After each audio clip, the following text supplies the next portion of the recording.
Thus saith the Lord, stand ye in the ways, and see, and ask for the old paths, where is the good way, and walk therein, and ye shall find rest for your soul.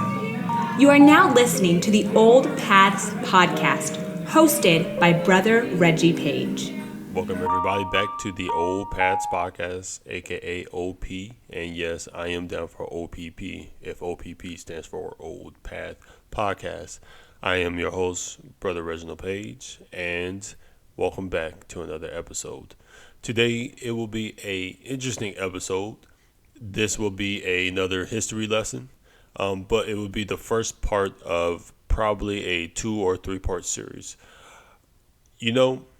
I believe we as a society do not appreciate the arts enough. Many people view art as just mere entertainment, even though God has gifted many with this gift of art, or how the Bible puts it, as cunning works. In modern days, cinema is not really considered high arts, but just mere entertainment. Paintings is not considered high arts unless you're in a museum. But poetry nowadays is not considered high arts. And why is that? Because the standard for poetry, in my humble opinion, is just college humor or politicized slam poetry or spoken word poetry.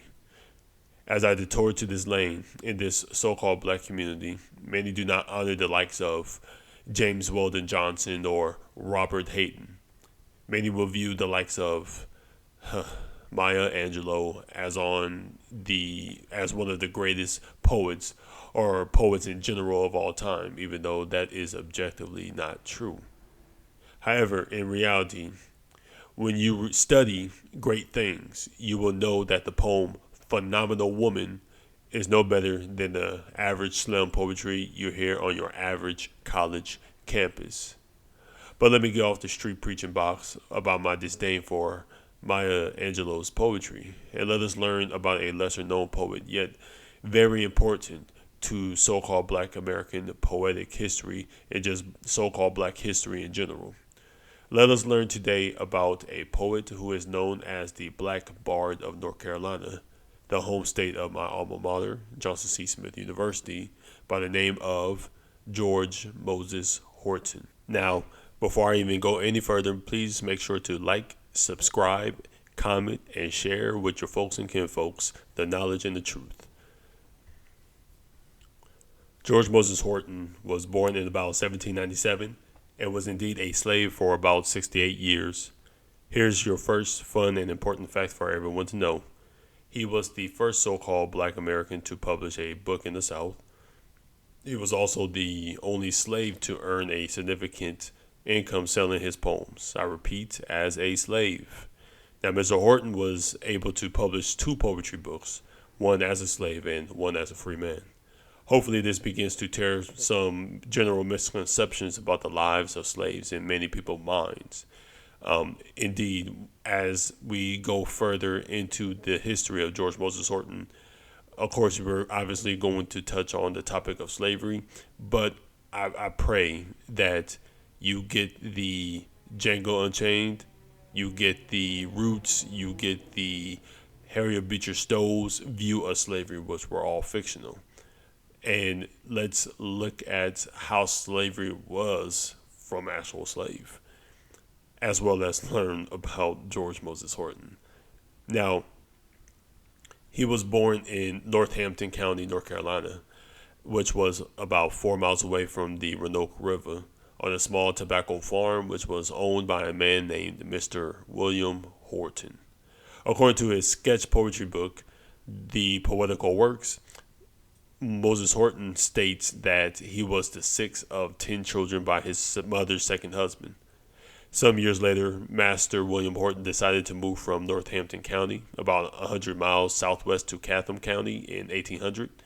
In the next few years, Master Williams increased his land by purchasing more than 400 acres of farm and added wheat and corn to his crops. Mr. George's Horton occupation on the farm was a cowboy for over 10 years, in which he found, and I quote, disagreeable. His passion was in singing lively tunes and hearing people read. Mr. George was determined, similar to Booker T. Washington as a young man, was determined to learn how to read. He found himself a tattered old spelling book and taught himself how to read the alphabets and read usually in the night times outdoors every Sabbath by the fire. Sadly, his attempts to read was usually threatened by the local playboys who teased him for foolishly studying.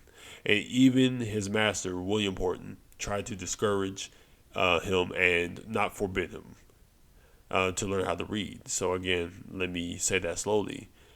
His master tried to discourage him, but he did not forbid him to learn how to read. However, we do learn that Mr. William Horton cared little about his own children's education, even less for his servants.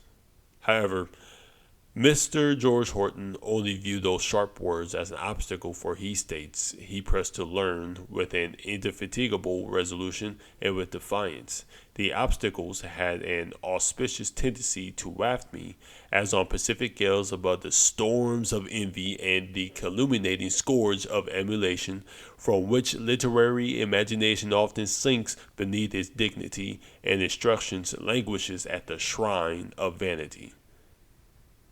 Horton continues to grow and develop a strong vocabulary, as you could tell from that quote, as he credits to learning how to read parts of the New Testaments of the Bible, as well as his mother's Wesley hymnal and other pieces of poetry and literature from various artists.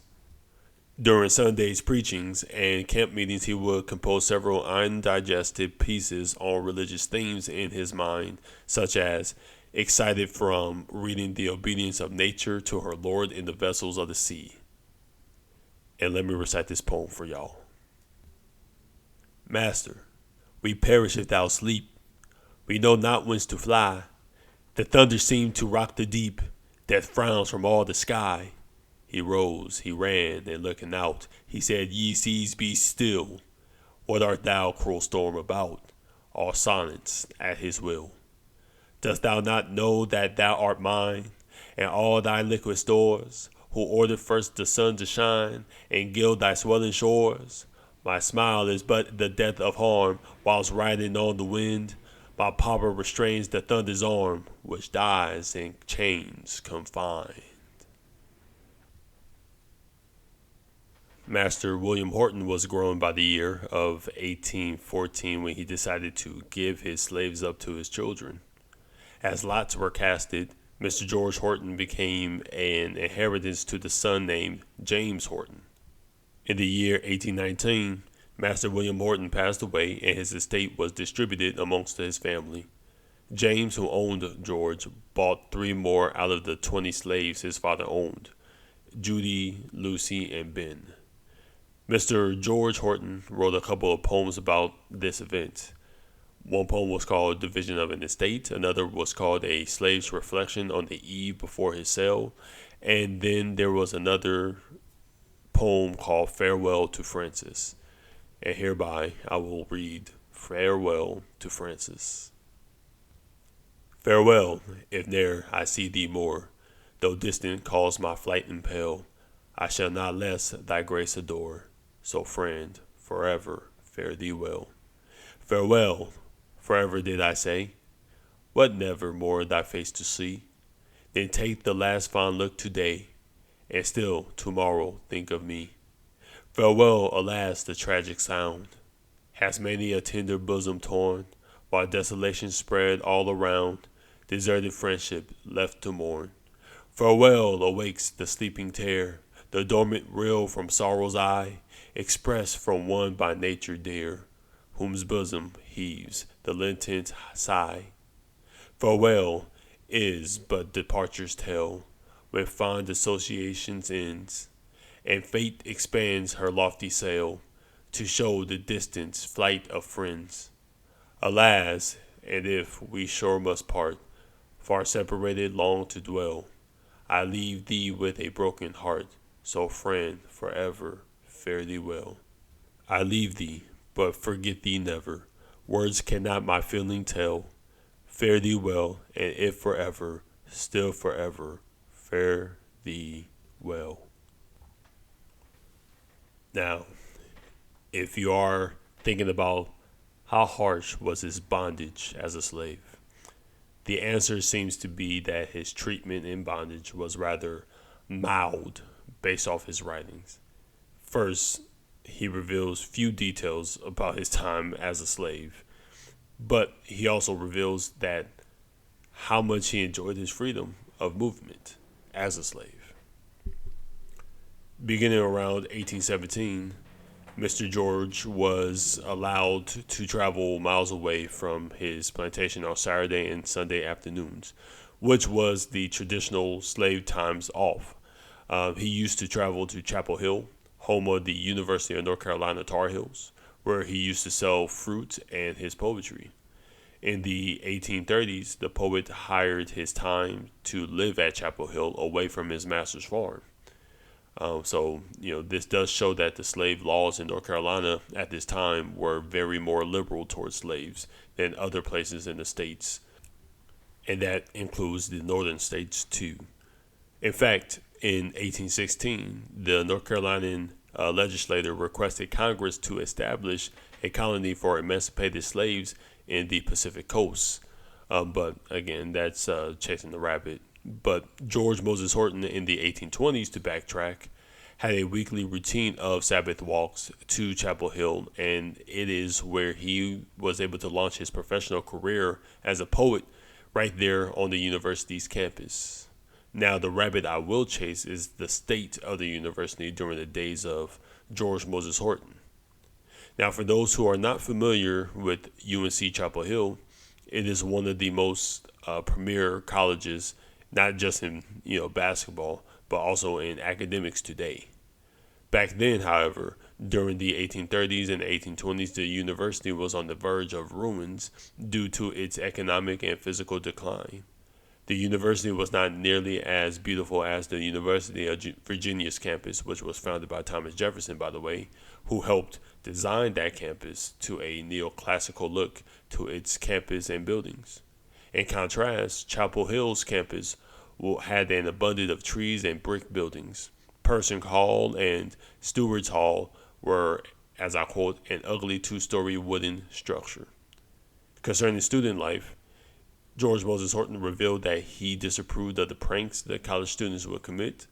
Some of the pranks were this: students putting their slaves on display, the drinking, and etc., etc. You know how college students are. But you can read more of his account of what the state of UNC Chapel Hill was at that time from his first poetry publication in 1829, Hope of Liberty.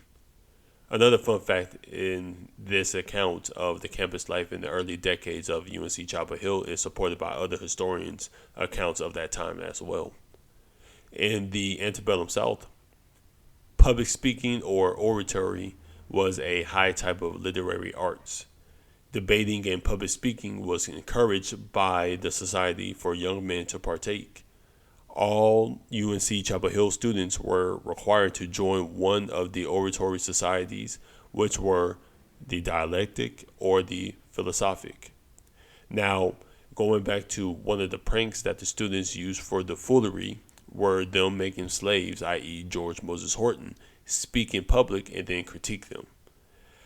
At first, George Moses Horton was proud of his performance, but, as he writes, and I quote, "But I soon found it an object of aversion, and considered myself nothing but a public ignoramus." Soon, Horton hated and forsook the public addresses and began to recite poetry. Because of that, George Moses Horton actually became a favorite amongst the students. Now, I stated that UNC Chapel Hill had a drinking problem like many colleges today.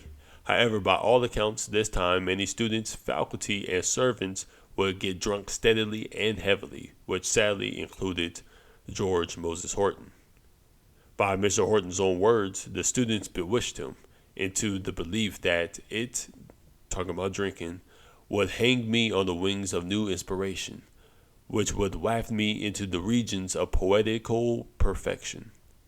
And we can see that there's no new thing under the sun, as many of our youths today, even as I am, has or had this belief that They are more inspired to create works of art when they are high or under the influence of spirits and not the Holy Spirit. George Moses Horton had a drinking problem since his teenage years. His slave masters would drink to work and to reward themselves, and he simply followed their example of drinking. They used to drink even on Sundays, and so did George Moses Horton.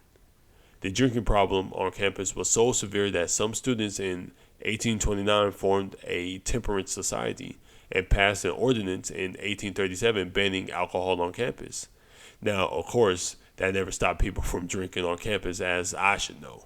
But this also shows temperance movements was not just some random thing that occurred in the 1920s. Concerning George Moses Horton, however, he states that in 1845, he finally broke the habit of being a drunkard. He writes poetry about the evils of alcohol and warns people in his poems, such as The Tippler to His Bottle and The Intemperance Club. The Temperance Club by George Moses Horton. On smiling wealth, intemperance war began.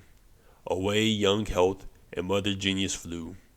And when from health the child and parent ran, in stepped dyspepsia belching, how do you do? 'Twas then the din of desperation rose. Pleasure and pain at once their daggers drew. Pain with his rod struck pleasure on the nose, and stepped lean palsy trembling. How do you do?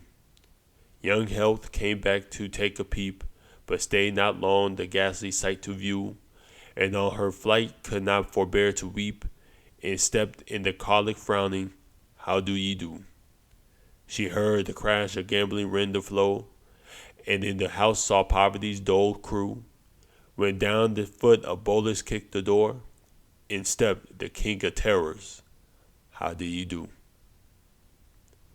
Now when Horton quit and stood up for himself against the orating on demand by students, he began to hone his poetry skills and began to be a part-time poet in residence at Chapel Hill. During the week, he would compose poems in his head, for he didn't know how to write completely until about 1832. And he would also dictate those poems to student buyers on the Sabbath days. He would recall selling love pieces in verse and acrostics on the names of many of the tip-top belles of Virginia, South Carolina, and Georgia for about 25 to 70 cents apiece. By the way, for those who do not know what the acrostic style of poetry is, it is a poem that uses the vertical nature of poetry to spell out a hidden word or phrase. Now, Mr. George Horton flourished in sales of his love, poetry, and acrostics. His supporters also helped keep track of his sales and even gave him books to help him increase in his literature gift. Hence, for those who are artists of any kind, it is best that you learn and read the great works of art to know what is great works of art. If all you know is about Maya Angelou and some college poet you went to school with, then you will only hit a bar that is not very high. This is the same doctrine that can be applied with filmmakers and story writers and etc., etc. Horton credits these great works in his books, such works as Milton's Paradise Lost, Thomas Seasons, part of Homer's Iliad and Virgil's Aeneid, Shakespeare, Byron, Plutarch, and much more. And within his poetry, you can clearly tell how those books and art influence his poetical style. For George Moses Horton's poetry is mixed with mythology, literary, and historical allusions. For about 10 years, George Moses Horton was selling his poetry in this way until he encountered a woman by the name of Caroline Lee Whiting Hintz of Lancaster, Massachusetts. Mrs. Hintz was the husband of a professor of modern languages at the University of Chapel Hill by the name of Nicholas Marcellus Hintz, who taught French. The Hintz couple worked as educators in half a dozen states, while Mrs. Hintz also was a keeper at home with 4 kids and was also a popular and prolific author of poems, plays, romantic novels, and short stories collections. She was also an abolitionist and even writes about her views and shouts out George Moses Horton in her novel Lovell's Folly, which was written in 1833. Horton wrote this about her. I owe much for the correction of many poetical errors. Being a professional poetess herself and a lover of genius, she discovered my little uncultivated talent. Now, she was the lady that edited and wrote down verses he dedicated. She even helped his fame get spread to the northern states of Massachusetts by publishing two of his poems, Liberty and Slavery and On Poetry and Music, in her hometown's newspaper, the Lancaster Gazette. And I will read the poem on liberty and slavery. On Liberty and Slavery by George Moses Horton.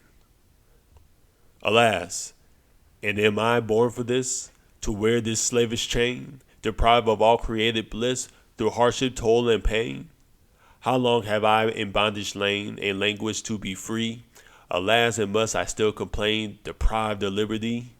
O heaven, and is there no relief, this side the silent grave, to soothe the pain, to quell the grief and anguish of a slave?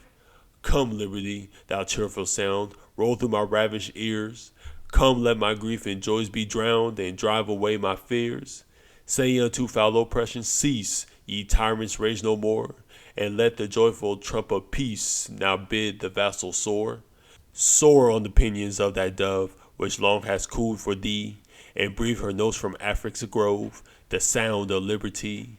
O liberty, thou golden prize, so often sought by blood, we crave thy sacred sun to rise, the gift of nature's God. Bid slavery hide her haggard face, and barbarianism fly.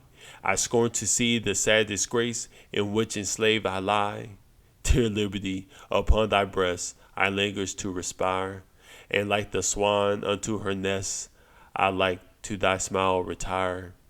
O bless asylum, heavenly balm, unto the bows I flee, and in thy shades the storms shall calm, with songs of liberty. It is likely that Mrs. Hens also helped to bid for his emancipation as well. However, Horton was truly grateful for her, and indeed it is very evident in both of their respective works of art they reverence each other. In 1827, Mrs. Hens' 3-year-old fell down and broke his neck and died, and Mr. Horton dedicated a dirge that brought her to tears, and she was extremely grateful and brought the poet much credit and a handsome reward. When her tenure at UNC Chapel Hill ended, George Moses Horton was very sad, but she did leave a lasting impression and impact in his life, so much that he wrote a poem called Eulogy in honor for her. Due to her and his efforts, this was when his fame was spread throughout Massachusetts, North Carolina, and even New York. On July 18, 1828, Horton's poem On the Evening and Morning was published in the Raleigh Register. On the same date, his other poem called Slavery was published in the New York Freedom Journal, which, fun fact, was the first newspaper in the nation published by so-called Black Americans by the names of Reverend Samuel Cornish and John Russwell, for those who would like to do further research on them folks. The Freedom Journals did make many efforts and kept updates on the journey of Mr. Horton's bid for emancipation. They would publish that Horton's owner had declined to sell George because he was needed for manual labor, but might do so towards the end of the year. And thanks to their effort, it caused many to try and pay the price for Mr. Horton's freedom. Horton's and his supporters, despite many failed attempts to secure his freedom, continued raising funds to secure his freedom by selling his poetry book called Hope of Liberty. The publisher of Hope of Liberty was a man named Joseph Gales, who was the secretary for the Regional American Colonization Society. Gale's explanation for publishing the volume of poems was to assure readers that George's emancipation is conditioned upon, and I quote, his going in the vessel which shall first afterwards sail for Liberia. It is his earnest and only wish to become a member of that colony. However, there was absolutely no evidence that Horton ever wanted to go to Liberia, which is in Africa. Very much like a lot of slaves who were raised in the South, this notion of them going up and going back to Africa, like Marcus Garvey's doctrine, was looked upon weirdly because most so called black slaves throughout the Americas viewed America as their homes and not Africa. And this was evident in Horton's 1865 poem called My Native Home. My Native Home by George Moses Horton. O liberty, my native land, from thee how can I bear to roam, or leave thy patriotic band, a stranger to my native home? The distant isles aspire to thee, and plough the ocean's brackish foam, a land from despotism free, my birthright and my native home. No, let me die upon thy shore, and freedom flourish o'er my tomb. Heaven grant me Sarah's wing to soar, and leave in peace my native home. Should I sail to some distant plain, where pleasure's laurels fails to bloom, O fortune o'er the stormy main, back waft me to my native home. Though gold and pearls abundant shines, and fortune crown the flowery dome, but fair Columbia, thou art mine, the lot of peace, my native home. When smoke from mortars vein the skies, when thunders from the shattering bomb, oh let me then with safely fly for shelter to my native home. Let this be chaste in my breast, through this and future years to come. My last abode, my final rest, be lodged with thee, my native home. And hey, that's just the lowdown gospel truth. Thank you for joining me, and we'll continue next week with part 2 of the history and life of George Moses Horton, the Black Bard of North Carolina. And if you enjoyed this episode, please do like, comment, and subscribe, and share the knowledge with your folks and kinfolks. And remember, the truth shall make you free. May the God of all knowledge have mercy and peace upon you all. Peace.